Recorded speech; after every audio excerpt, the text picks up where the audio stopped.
ನಮಸ್ಕಾರ. ಕೆಲವೊಬ್ರು ಇರ್ತಾರಲ್ವಾ, ಅವರಿಗೆ ಇದನ್ನ ಹೀಗ್ ಮಾಡಿ ಅಂತ ಹೇಳಿದ್ರೆ ಸಾಕು, ತಕ್ಷಣ ಇಲ್ಲ ನಾನ್ ಮಾಡಲ್ಲ ಅಂತಾರೆ. ಯಾಕೆ ಹೀಗೆ? ಬನ್ನಿ, ಇವತ್ತಿನ ಈ ಒಂದು ವಿಶ್ಲೇಷಣೆಯಲ್ಲಿ ಈ ಥರದ ನಡವಳಿಕೆ ಹಿಂದಿರೋ ಆಳವಾದ ಸೈಕಾಲಜಿ ಏನು ಅಂತ ನೋಡೋಣ. ಸ್ವಲ್ಪ ಯೋಚನೆ ಮಾಡಿ ನೋಡಿ, ನಮ್ಮ ಜೀವನದಲ್ಲಿ ಈ ಥರದ ವ್ಯಕ್ತಿಗಳು ಎಲ್ಲೋ ಒಂದು ಕಡೆ ಸಿಕ್ಕೇ ಸಿಗ್ತಾರೆ. ನಾವು ಕೊಡೋ ಸಲಹೆ ಒಳ್ಳೆದಕ್ಕೆ ಆಗಿದ್ರೂ, ಸಹಾಯ ಮಾಡೋಕೆ ಅಂತಾನೇ ಹೇಳಿದ್ರು, ಅದನ್ನ ಕೇಳಿಸ್ಕೊಳ್ಳೋ ಸ್ಥಿತಿಯಲ್ಲೇ ಅವರಿರೋದಿಲ್ಲ. ಏನಿದು ಹೀಗೆ? ಸಾಮಾನ್ಯವಾಗಿ ಏನಾಗತ್ತೆ ಅಂದ್ರೆ, ನಾವ್ ಇಂಥವರನ್ನ ನೋಡಿ ಅಬ್ಬಾ ಏನ್ ಹಠಮಾರಿಯಪ್ಪ ಅಂತ ಸುಲಭವಾಗಿ ಒಂದು ಪಟ್ಟ ಕಟ್ಬಿಡ್ತೀವಿ. ಇದವರ ಸ್ವಭಾವ, ಇವ್ರು ಯಾವತ್ತೂ ಬದಲಾಗಲ್ಲ ಅಂತಾನೂ ಅಂದ್ಕೊಂಡ್ಬಿಡ್ತೀವಿ. ಆದ್ರೆ ಸೈಕಾಲಜಿ ಪ್ರಕಾರ ಇದು ಬರೀ ಹಠಮಾರಿತನ ಅಷ್ಟೇ ಅಲ್ಲ. ಈ ನಡವಳಿಕೆಯ ಮೇಲ್ನೋಟಕ್ಕೆ ಕಾಣೋದಕ್ಕಿಂತ ಅದರ ಕೆಳಗೆ ತುಂಬನೇ ಆಳವಾದ ಇಂಟ್ರೆಸ್ಟಿಂಗ್ ಆದ ಕಾರಣಗಳಿವೆ. ಹಾಗಾದ್ರೆ ಬನ್ನಿ, ಅದೇನು ಅಂತ ಒಂದೊಂದಾಗಿ ತಿಳ್ಕೊಳ್ತಾ ಹೋಗೋಣ.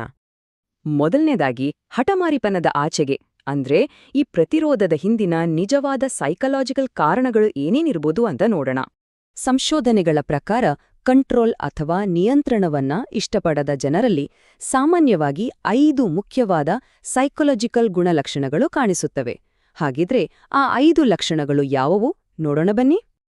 ಸರಿ, ಹಾಗಾದ್ರೆ ಮೊದಲನೇ ಲಕ್ಷಣ, ಇವರಲ್ಲಿ ಕಾಣುವ ಅತ್ಯಂತ ಬೇಸಿಕ್ ಆದ ಅಂದ್ರೆ ಮೂಲಭೂತವಾದ ಲಕ್ಷಣ ಏನಪ್ಪಾ ಅಂದ್ರೆ ಅದುವೇ ಸ್ವಾಯತ್ತತೆಯ ಬಲವಾದ ಅವಶ್ಯಕತೆ.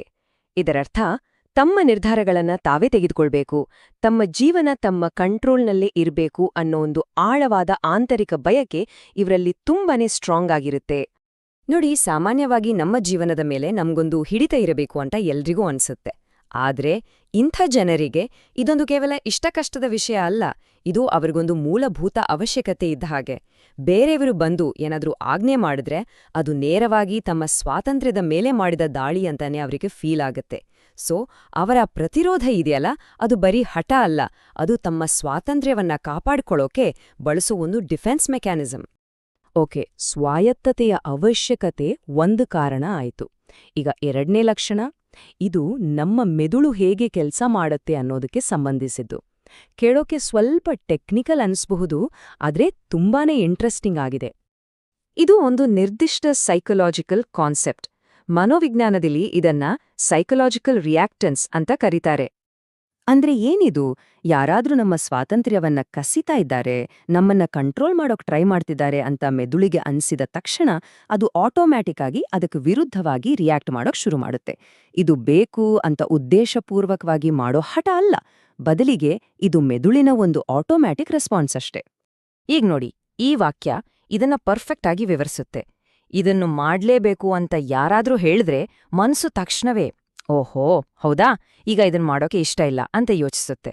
ನೋಡಿ, ಇದೇ ರಿಯಾಕ್ಟನ್ಸ್ಗೆ ಒಂದು ಕ್ಲಾಸಿಕ್ ಉದಾಹರಣೆ. ಸರಿ, ಮೆದುಳಿನ ಈ ಆಟೋಮ್ಯಾಟಿಕ್ ರೆಸ್ಪಾನ್ಸ್ ಆಯ್ತು. ಇನ್ನು ಮೂರನೇ ಲಕ್ಷಣಕ್ಕೆ ಬರೋಣ. ಇದು ಅವರ ಆಲೋಚನಾ ಶೈಲಿಗೆ ಅಂದ್ರೆ ಅವರ ಥಿಂಕಿಂಗ್ ಸ್ಟೈಲ್ಗೆ ಸಂಬಂಧಿಸಿದ್ದು. ಮೂರನೇ ಲಕ್ಷಣ, ಅವರು ಸ್ವತಂತ್ರವಾಗಿ ಯೋಚನೆ ಮಾಡ್ತಾರೆ. ಇದನ್ನ ಒಂದು ಪ್ರಾಬ್ಲಮ್ ತರ ನೋಡೋ ಬದಲು ಇದೊಂದು ಯುನೀಕ್ ಆದ ಆಲೋಚನಾ ಶೈಲಿ ಅಂತ ನಾವು ಅರ್ಥ ಮಾಡ್ಕೋಬೇಕು. ಈ ತರದ ಜನರು ಯಾರೋ ಏನೋ ಹೇಳಿದ್ರು ಅಂತ ಸುಮ್ಮನೆ ಒಪ್ಕೊಂಡ್ಬಿಡೋದಿಲ್ಲ. ಬದಲಿಗೆ ಅವರು ಪ್ರತಿಯೊಂದು ವಿಷಯವನ್ನು ತಾವೇ ಅನಲೈಸ್ ಮಾಡಿ, ಪ್ರಶ್ನೆಗಳನ್ನ ಕೇಳಿ, ಅಳೆದು ತೂಗಿ ಆಮೇಲೆ ತಮ್ಮದೇ ಆದ ಒಂದು ನಿರ್ಧಾರಕ್ಕೆ ಬರ್ತಾರೆ. ಹೊರಗಿನಿಂದ ನೋಡೋಕೆ ಇದು ವಿರೋಧದ ತರ ಕಾಣಿಸ್ಬೋದು, ಆದ್ರೆ ನಿಜ ಹೇಳ್ಬೇಕಂದ್ರೆ ಇದು ಸ್ವತಂತ್ರವಾಗಿ ಯೋಚಿಸೋ ಒಂದು ಮನಸ್ಸಿನ ಗುಣ. ಸ್ವತಂತ್ರವಾಗಿ ಯೋಚಿಸೋದು ಸರಿ, ಇದರ ಜೊತೆಗೇನೆ 4ನೇ ಲಕ್ಷಣ ಅವರ ಜವಾಬ್ದಾರಿಯ ಭಾವನೆಗೆ ಅಂದ್ರೆ ಸೆನ್ಸ್ ಆಫ್ ರೆಸ್ಪಾನ್ಸಿಬಿಲಿಟಿಗೆ ಸಂಬಂಧಿಸಿದ್ದು.